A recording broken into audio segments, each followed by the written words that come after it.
And I'll fill it, let's just try a light blue.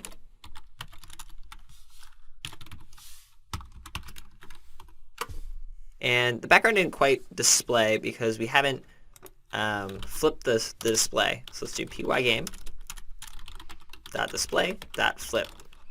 Now, I forgot that line of code because this usually lies at the end of a game loop, and the reason is because you want to update your changes and then render them to the screen. So it's usually a code that you write once and you forget about.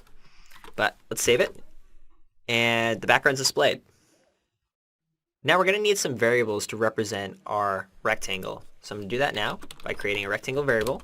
I'm using the pygame.rect class. The reason is because there's a lot of other methods that'll make game development easier. I'm going to specify our rectangle to be in the top left of the screen, which is a position of left 0 and top 0. I'm also going to define the width as 60 by 40. Now, if we run this, it's not actually going to display our rectangle. And the reason is because we haven't yet drawn it to the screen. So I'm going to do that now. So I'm going to do pygame.draw.rect. And we're going to need to specify a surface. So I'm going to set the surface as a screen. We need a color. I'm going to use the color white. And finally, it needs a rect to draw. So we're going to draw a rectangle. I'm also going to move the flip, which renders the surface of the screen, to the end of line of script. So it'll draw the background, and then it'll draw the rectangle.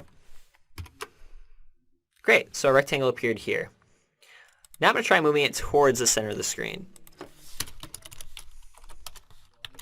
So if we do this, it'll be close to the center of the screen. Center of the screen's right here. However, it's not really the center of our object. So just keep that in mind when programming your own games. Now, drawing a rectangle to the screen is only taking this so far.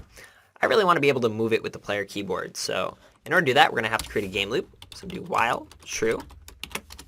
And we're going to really want to add our render logic into the while loop because we want to constantly update the state of the game. Also going to take the background fill, and I'm going to put it at the beginning of the loop.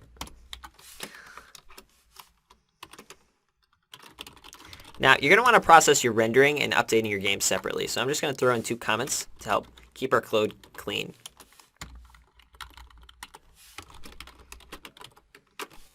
So let's just run it to make sure everything's still working the same. And it is. However, there's a big fundamental difference here. Every frame, this screen is constantly updating, just the state hasn't changed. So let's do that now. So let's start to move our pygame.rect around the screen. I'm going to create a game loop.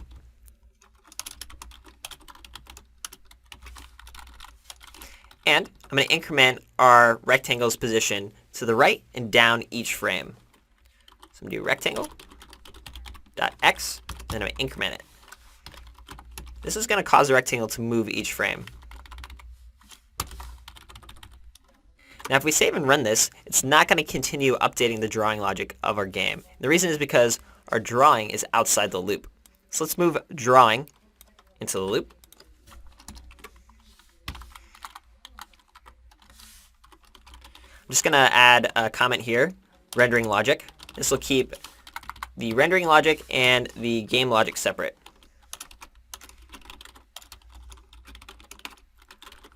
Okay, cool. So now if we do this, we're going to have a problem. We're not really redrawing the background. So if we run this, it's going to create a sliding effect.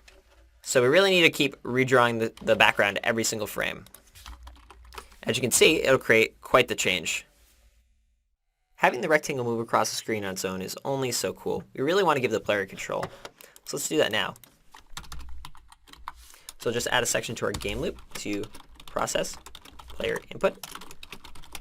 And let's start by just getting the up key. So we can do pygame.key.getPressed.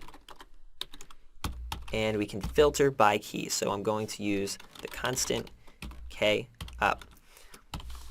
So I'm going to duplicate this logic for the other keys.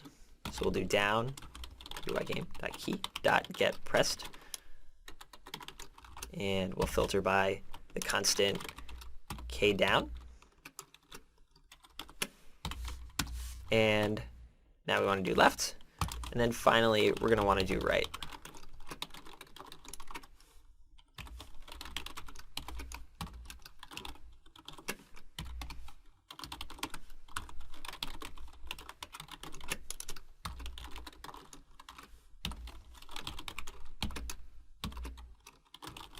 Now I made a mistake, and these need to be flipped. Okay, great. So I'm going to save it. Now, if we try to run this, it's not actually going to update the position of a rectangle. Let's add some logic here. So I'm going to do if up.